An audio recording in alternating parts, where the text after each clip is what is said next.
Hello students, this is Farhan Beg. I am your SST teacher. Today we will discuss class 10th economics chapter 4 globalization and the Indian economy. आज हम इस chapter पे discussion करेंगे globalisation and the Indian economy. Globalisation के बारे में आपको मैं बाद में बताऊंगा, पर उससे पहले मैं कुछ चीज़ें हैं इससे रिलेटेड जो आपको बता देता हूँ। अगर हम आज की दुनिया में हम बात करें एज अ कंज्यूमर, तो हमारे पास बहुत सारे ऑप्शंस हैं। बहुत सारे ऑप्शंस किसके हैं? हमारे पास बहुत सारे ऑप्शंस हैं गुड्स और सर्विसेज के। आप जो भी गुड्स चाहें या सर्विसेज चाहें, वो आपको बड़े पैमाने पर और बहुत सारी वैरायटीज़ और अलग अलग क्वालिटीज़ के साथ मिल सकती हैं। ठीक है, तो ये फ़ायदा है आज ग्लोबलाइजेशन का।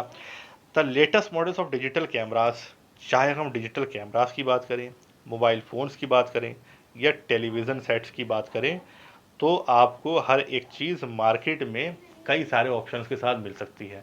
यानी अगर आप एक कैमरा ख़रीदने जाते हैं या सपोज़ मोबाइल फ़ोन ख़रीदने जाते हैं, तो श्योमी का, सैमसंग का, या आपके पास जो है वो बहुत सारे ऑप्शन होते हैं नोकिया के। अलग अलग कंट्रीज़ में मैन्युफैक्चर्ड हुए हुए मोबाइल फ़ोन्स और अलग अलग कंपनीज़ के फ़ोन्स आपको मार्केट में अवेलेबल हैं, अलग अलग कीमत और अलग अलग क्वालिटीज़ के फीचर्स के साथ। ठीक है, तो ये सब चीज़ें आपको आज की दुनिया में अवेलेबल है बड़े आराम से। ठीक है, चाहे वो दुनिया के किसी भी हिस्से में मैन्युफैक्चर हो रही हो, लेकिन आपको बहुत आराम से चीज़ें मिल जाती हैं। आज आप देख सकते हैं हर एक सीज़न में, हर एक साल नया मॉडल आपको देखने को मिल जाता है ऑटोमोबाइल सेक्टर में। चाहे वो कार हो, ठीक है, कार्स हों या फिर मोटरसाइकिल्स हों, आपको स्पेशली अगर कार्स की हम बात करें तो नए नए मॉडल्स के संग में कार्स बनती हैं आज के टाइम में। तो हमें मार्केट में आसानी से ये चीज़ें देखने को मिल जाती हैं। लेकिन अब वो ज़माने बीत गए जब सिर्फ इंडिया की सड़कों पे एम्बेसडर या फिएट जैसी कार देखने को मिला करती थी। ठीक है, आज इंडियंस की इतनी कैपेबिलिटी है कि वो फरारी जैसी, BMW जैसी या फिर लैम्बोर्गिनी जैसी 5-5, 6-6 करोड़ की जो कार्स होती हैं, वो भी आप खरीद सकते हैं और इंडिया की सड़कों पर चलते हुए आप देख भी सकते हैं। तो ये फ़ायदा होता था किसका? ये फ़ायदा है ग्लोबलाइजेशन का। ग्लोबलाइजेशन मैं बार बार नाम ले रहा हूँ, लेकिन मैं अभी इसको डिस्कस नहीं करूँगा, डिस्कस मैं बाद में करूँगा इसमें। अभी आप सिर्फ सुनते जाइए जो चीज़ें मैं आपको बता रहा हूँ। ठीक है, अब अगर हम बात करें अब से, भाई अब सिर्फ अगर मैंने कार्स को छोड़ के अगर हम और चीज़ों की बात करें, चाहे वो अदर गुड्स हों जैसे शर्ट्स हों या टेलीविज़न्स हों या प्रोसेस फ्रूट जूसेस हों, आपको इनके भी बहुत सारे ऑप्शंस हैं। अलग अलग कंपनीज़ के, मल्टीनेशनल कंपनीज़ के प्रोडक्ट्स आपको आराम से आसानी से मिल सकते हैं इंडिया के अंदर। पर अब से अगर हम 20 से 30 साल पहले की बात करें, 2 डिकेड्स बैक अगर हम हो जाते हैं, तो हमारे पास इतने सारे ऑप्शंस नहीं हुआ करते थे जैसे आज हैं। ठीक है, अगर हमें कोई शर्ट खरीदनी है तो हम डोमेस्टिक मार्केट से बनी हुई शर्ट ही खरीदा करते थे। ठीक, तो हमारे पास ऑप्शन नहीं होते थे कि हम जाके लिवाइस, रेंगलर या फिर पैंटलून के शोरूम में, जहाँ बहुत सारे ब्रांड्स वहाँ पे रखे हुए, किसी भी एक ब्रांड की शर्ट या पैंट हम चुन लें। हमारे पास डोमेस्टिक मार्केट में जो चीज़ मैन्युफैक्चर्ड होती थी वही हमें वो ख़रीदना पड़ती थी, वैराइटीज़, और हमारे पास ऑप्शंस कम हुआ करते थे। ठीक है, तो ये सब था पहले। लेकिन आज ऐसा नहीं है, आज हमारे पास बहुत सारे ऑप्शंस हैं। लेकिन ऐसा हो किस लिए पाया? मैं फिर वही बात कहूँगा, ग्लोबलाइजेशन। ग्लोबलाइजेशन की वजह से ऐसा हो पाया। अब हम थोड़ा सा बात करते हैं कि ग्लोबलाइजेशन आया कैसे, क्या हुआ। Production across the countries. अगर किसी कंट्री के अंदर प्रोडक्शन हो रहा है, ठीक है, पहले तो क्या होता था, अगर हम बात करें middle of the 20th century, 20th century के मध्य में, ठीक है, 20th सेंचुरी के मध्य में, बीच में अगर हम बात करें, तो production was largely organised within countries. Production सिर्फ कंट्रीज के अंदर होता था। अगर कुछ कंट्रीज की बाउंड्रीज को पार करके कुछ जाता था तो था रॉ मटेरियल या फिर फूड स्टफ्स या फिनिश्ड प्रोडक्ट्स। रॉ मटेरियल की बात करें तो रॉ मटेरियल में जैसे कॉटन हो गया, ठीक है, ये ब्रिटिशर्स यहाँ से कॉलोनियल रूल, जब कॉलोनियल रूल था हमारे इंडिया में, तो ये ब्रिटिशर्स का जब रूल था तो यहाँ से कॉटन ले जाया करते थे और मैन्युफैक्चरिंग उसकी कहाँ होती थी? ब्रिटेन में। अब वो शर्ट या टी शर्ट या पैंट्स जो भी बनती हो, उस ज़माने में, ठीक है, वो बनकर फिनिश्ड गुड्स जो थे वो फिर वापस इंपोर्ट हमारे यहाँ होते थे। यानी एक्सपोर्ट सिर्फ क्या होते थे, रॉ मटेरियल्स, ठीक है, या फूड स्टफ जैसे स्पाइसेस हो गए, मसाले हो गए, कॉफ़ी हो गई, टी हो गई, ये सब चीज़ें जाती थी, ठीक है, ये फूड स्टफ में आ जाते हैं। और अगर हम बात करें अब फिनिश्ड जो चीज़ आती थी, तो इंपोर्ट हमारे यहाँ फिनिश्ड आइटम्स होते थे, जैसे शर्ट्स हैं, टी शर्ट्स हैं, या कुर्ते होगा, जो भी चीज़ें कॉटन की बनी हुई, वो फिनिश्ड आइटम मैन्युफैक्चर्ड होके इंडिया में इंपोर्ट होते थे। बस इतना ही अगर हम बात करते हैं, क्रॉस बाउंड्री यही था। पर आज ऐसा नहीं है, आज है मल्टीनेशनल ट्रेंड, यानी कि अब काम कर रही हैं मल्टीनेशनल कंपनीज, जैसे हम कहते हैं एमएनसीज। ये क्या है भाई एमएनसी? एक एमएनसी एक ऐसी कंपनी होती है जिसका प्रोडक्शन, मैन्युफैक्चरिंग, सेल, परचेज अलग अलग नेशंस में होती है। कई राष्ट्रों में, कई देशों में ये अपनी मैन्युफैक्चरिंग, उनका फिनिश्ड वर्क, उनको मतलब जो है बेचना, ये सब कुछ अलग अलग कंट्रीज़ के अंदर होती है। एक एग्जांपल मैं अभी आपको देता हूँ, तो उससे आपको पूरी चीज़ क्लियर हो जाएगी। एक यहाँ पे देखिए, spreading of the production by MNC, किस तरीके से एमएनसी अपना काम करती है। सपोज एक कंपनी है, एक मल्टीनेशनल कंपनी है, जो कहाँ पर है, यूनाइटेड स्टेट्स ऑफ अमेरिका में, जो डील करती है किसमें, इंडस्ट्रियल इक्विपमेंट में डील करती है, ठीक है। अब यहाँ पे जो डील करती है, सबसे अच्छी जो डिज़ाइनिंग मानी जाती है इंडस्ट्रियल प्रोडक्ट्स की या इक्विपमेंट्स की, तो वो यूएसए में ही होती है, तो अपने देश से ही करेंगे। And then has the components manufactured in the China.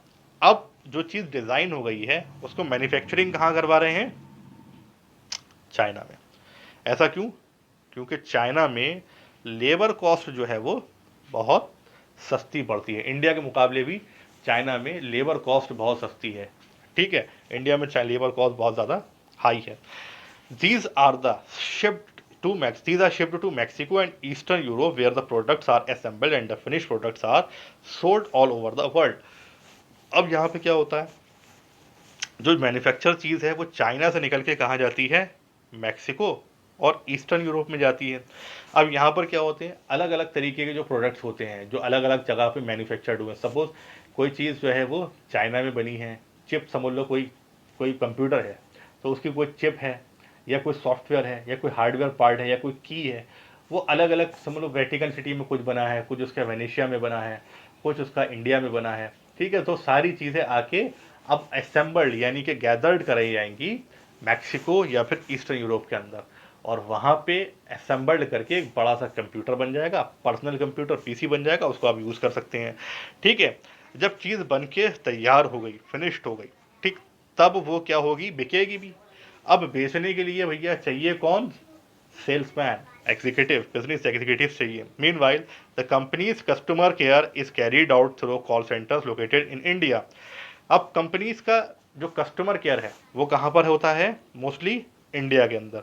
ऐसा क्यों करते हैं मल्टीनेशनल कंपनीज, क्योंकि इंडिया के अंदर जो है वो आपको आसानी से पढ़ी लिखी लेबर मिल जाती है। हर साल 20 लाख ग्रेजुएट्स निकलते हैं पढ़कर और बेरोज़गार हो जाते हैं।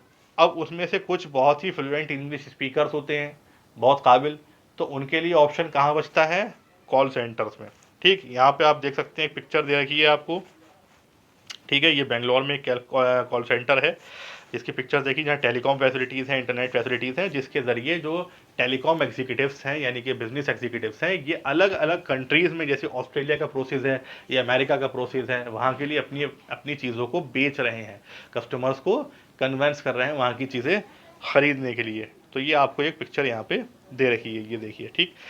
तो ये सब चलता है मल्टीनेशनल कंपनीज के अंदर। अब in this example the MNC is not only selling it's finished products globally. इस एग्जाम्पल के अंदर जो मल्टीनेशनल कंपनी है वो सिर्फ ग्लोबली अपनी चीज़ों को फिनिश्ड ही नहीं कर रही है, बना ही नहीं रही है, बट मोर इम्पॉर्टेंट, मतलब सिर्फ बेच ही नहीं रही है, इससे भी ज़्यादा इम्पॉर्टेंट क्या है, globally the goods and services are produced globally. यानी चीज़ें न सिर्फ बिक रही हैं ग्लोबली, बल्कि ये चीज़ें क्या हैं, मैन्युफैक्चर्ड हो रही हैं ग्लोबली, यानी अलग अलग कंट्रीज़ में मैन्युफैक्चर्ड हो रही हैं। ये बात समझ में आ गई? तो ये क्या है, बहुत ही ज़्यादा कॉम्प्लेक्स तरीका है। लेकिन इससे क्या होता है, फ़ायदा होता है एमएनसीज़ को, मल्टीनेशनल कंपनीज़ को बहुत ज़्यादा फ़ायदा होता है। इस एग्जाम्पल से हम ये तो समझ गए कि चाइना के अंदर क्या है, चीप मैन्युफैक्चरिंग होती है, ठीक।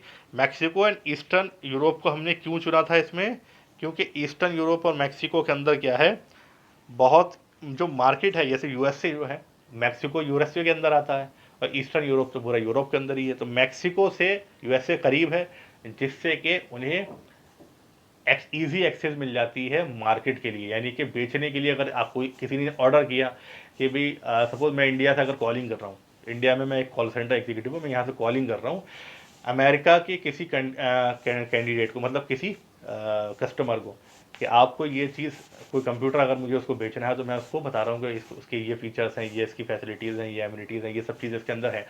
मैंने उसको बता दिया, वो कन्वेंस हो गया, हाँ मुझे खरीदना है, ठीक है। तो अब उसको जल्दी से वो चीज़ अगर चाहिए तो कहाँ से मिलेगी, मैक्सिको के अंदर वो चीज़ अवेलेबल है, फिनिश्ड गुड्स तैयार बन के रखे हुए हैं। वो फटाक से जैसे ही हम यहाँ से डन करेंगे, भैया डील हो गई है, वहाँ भेज दो, तो वो फटाक से यूएसए भेज देंगे। बात समझ में आ गई। अगर ऐसी ईस्टर्न यूरोप की बात करें, तो एक स्टोर या फिर गोडाउन आप समझ सकते हैं, उन्होंने वहाँ पे बना रखा होगा। तो यहाँ से मैंने कॉल किया, तो भाई किसी अगर यूरोप के किसी एग्जीक्यूटिव या किसी कस्टमर को चाहिए, तो वहाँ से चीज़ पहुँच जाएगी। तो ये पूरा एक सिस्टम चलता रहता है, सारी चीज़ें, ठीक है। अब in India, India has highly skilled engineers, India के पास बहुत ज़्यादा स्किल्ड इंजीनियर्स हैं, ठीक है, जो कि बहुत अच्छे से, जिनको समझ है किसकी, टेक्निकल एस्पेक्ट की, टेक्निकल पहलू के बारे में जानते हैं प्रोडक्शन के। और यहाँ पे एजुकेटेड, मैंने बताया पढ़ी लिखी लेबर मिल जाती है, इंग्लिश स्पीकर बहुत ज़बरदस्त वाले यहाँ मिल जाते हैं। पढ़ लिख के बेकार हो जो हो जाते हैं, वो कॉल सेंटर्स में चले जाते हैं, ठीक। And all this probably can mean 50-60% cost saving for MNC. और इससे क्या होता है, 50 से 60% तक उनकी कॉस्ट सेविंग हो जाती है। अगर वही मल्टीनेशनल कंपनी सिर्फ यूएसए के अंदर वो करते मैन्युफैक्चरिंग, तो उनकी कॉस्ट, लेबर कॉस्ट पहली बात तो बहुत हाई होती, मैन्युफैक्चरिंग कॉस्ट बहुत ज़्यादा हाई चली जाती। और बाद में अगर जो अपने यहाँ के कॉल सेंटर एग्जीक्यूटिव सपोज अगर इस्तेमाल करते, तो उसकी जो सैलरी होती वो बहुत ज़्यादा होती इन कंपेयर टू इंडिया। जैसे अगर हम अमेरिका की बात करें, तो वहाँ का कॉल सेंटर एग्जीक्यूटिव अगर होगा, तो सपोज अगर उसने कहा भाई मुझे चाहिए है $5,000, ठीक है, तो $5,000 का मतलब हो गया तकरीबन 3.5 लाख रुपए, ठीक। और इंडिया में वही एग्जीक्यूटिव आराम से 40-50 हज़ार रुपए में मिल जाते हैं आसानी से।